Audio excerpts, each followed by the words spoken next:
Good afternoon, fellow gardeners. I am Kelly, aka K2, and this is K2 Garden Adventure, my channel dedicated to me building my dream garden and urban farmstead here on the beautiful central coast of California, Zone 9B. All right, so this afternoon, want to finish a couple of projects that I got started over the last couple of days. The first is I was swapping out 4 roses back here in the formal rose garden. I had some roses that I ordered from Proven Winners last year, specifically, and let's see, we had Oh So Easy Italian Ice, At Last, Reminiscent Pink, and Reminiscent Crema. So those were in the ground, and what I've done over the last couple of days is I've pulled them out of the ground and replaced them with some new roses that I like, some hybrid tea varieties. All right, so I just got the Flamingo Glow succulent. Its scientific name is Bechanoria or Bechanoria eucoides. I'm not sure, but anyways, Flamingo Glow got it up potted into a larger container, so it should be much happier there. I removed the giant flower stalk piece from the middle and sort of centered it. Looks absolutely stunning with the sunlight coming through it. So now just need to go get the 4 roses from the back, and we'll be get those connected up to drip, and this will be done.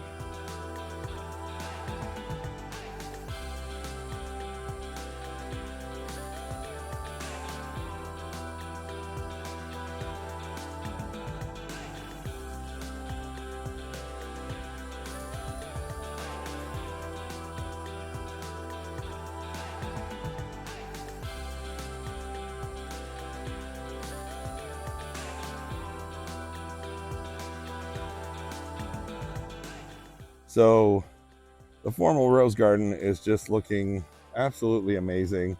Up here we've got, my daughter's Pope John Paul II, my White Lies, my son's Firefighter, and then back here we've got one of my absolute favorites, a Sedona sort of desert theme rose. This one is one of the new ones that I saw, and it's called Fragrant Cloud. It's absolutely beautiful. So it's in there. And we've got Eternal Flame, which was already existing, but again, one of the new ones. Mother of Pearl. Look at that gorgeous color. Can't wait to see that. And then this has just got to be, I don't know if the actual rose, but that's got to be one of the most beautiful pinks I've ever seen. This is Francis Melon. And then finally this Lagerfeld, which is this beautiful like lavender color. I mean, pinkish lavender, but it's supposed to be incredibly fragrant. So those are the 4 new ones that we put in.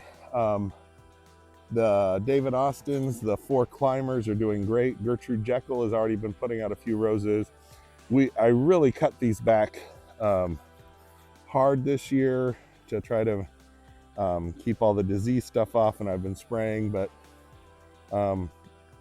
coming down here, we've got the Carding Mill, and then Lark Ascending, Vanessa Bell, Desdemona, Olivia Rose Austin, the Princess Alexandra of Kent, Gabriel Oak, and then Darcy Bustle, which is, they call it Crimson Pink.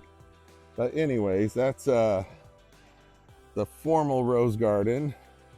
And then those 4 purple hanging baskets up on the pergola. Those look amazing. The Chinese wisteria has been blooming like crazy, and the Japanese wisteria on the left is starting to bloom. The American wisteria in the middle is coming along, but at any rate, so we swing by you at the new berry patch and head back up here. the honeysuckle patio. There's 3 fragrant honeysuckles and um, the one on the end, a Kinsley's Ghost.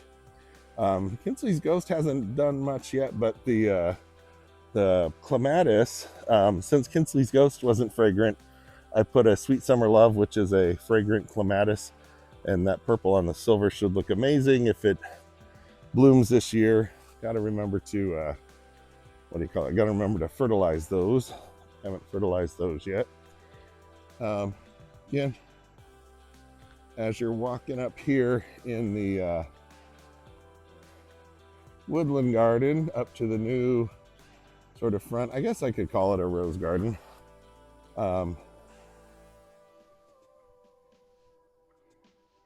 Here we've got, I centered the succulent, the Flamingo Glow. Turn this zone on and I see drips of water coming out, so that's a good sign. We've got the 4 roses up here, the Italian Ice at last, Reminiscent Crema and Reminiscent Pink. And then I've got the 2 containers that have a soft serve gold with some beautiful purple flowers, some osteospermums, and some double purple calibrachoas. Beautiful clematis with some candy tuft here. And then the tree in the middle is a Chinese pistache. And then the magenta purple osteospermums. I just absolutely love this color. They managed to seed themselves in the gravel, so I figure, not going to remove those, so they can look beautiful there. And and I still need to get the pink cordyline planted over at my neighbor's. But anyways, if you view it from this angle, this is what the new rose garden looks like out front, or the front container garden now with 4 Proven Winners roses. I trimmed up and trained that beautiful clematis a little bit as well. But anyways, that is the view from the street. And anyways, I hope you find it beautiful like I do. And remember, if you haven't yet, to like, comment, subscribe, share, hype the video. If you have a suggestion on something, or if you think I'm doing something wrong, I'm still, I'm self-taught, just been doing this and for about 4 or 5 years now. And I'm still learning new stuff all the time. And so, like I said, please leave a comment. I will get to it. Trying to get caught up on the whole social media thing. Been super busy, but anyway. Okay, so working out here in the front in the Woodland Garden, I have 2 more of these beautiful soft serve false cypress trees. These are the regular dark green ones. So we got one here and another one over there. So I already planted the 2 gold ones in some containers out front, and these 2, I thought putting this one right here, they get about 8 feet tall or so, I believe. I can double check on there, but I think putting it right here where this guacamole hosta is would be a great spot. That way it could grow up and really set off the corner to the this entrance of the Woodland Garden, opposite this beautiful fern here. The idea is I would just move this guacamole hosta over to right here or so. I also have a center stage red crepe myrtle that I brought with me from my old property that I want to put in the ground about right here. When it that'll give it room to grow up full size, and again, that red coloration surrounded by the green Japanese maples and the soft serve false cypress should look absolutely beautiful. I think I'm going to move the this little ukara that's right there.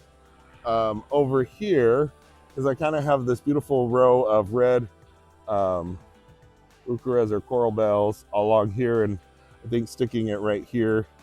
There should already be some drip there. I think there's a hosta that's dormant down there, but I'll stick that one in, that red one in right here, and then that red crepe myrtle can fill up that whole space. And again, the guacamole hosta moving back over there. Then over here, I wanted to put the partner, the other soft serve false cypress. Here's the tag.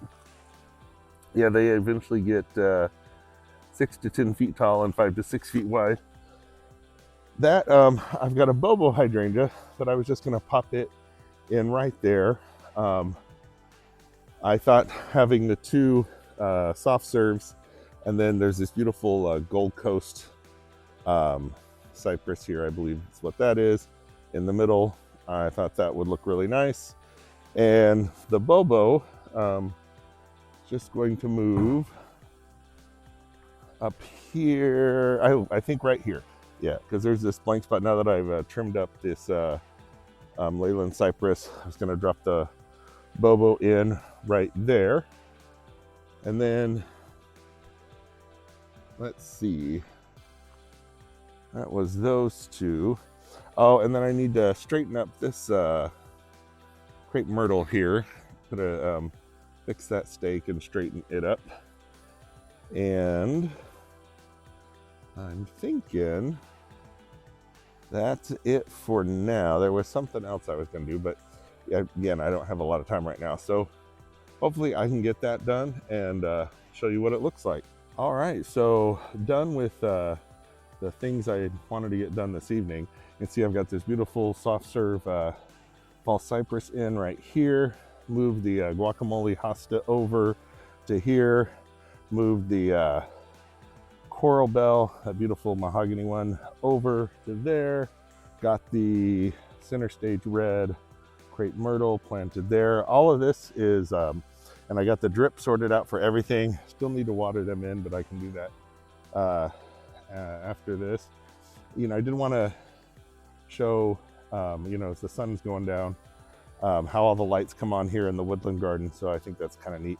Don't get to see that often. And then over here, planted the other soft serve. And what's funny, I had two tags on the hydrangea that was here, a pufferfish and a bobo. So whatever it is, we will see whether it's a bobo or a pufferfish. It's still alive. It's pushing out some new growth, and it is right here in this new blank spot, or this void that was created when I trimmed up the cypress tree. So those are the things that I wanted to get done tonight. Those are all in. Like I said, just needed water. Most importantly, after all that, I hope you have an absolutely wonderful evening. And until the next video, happy gardening.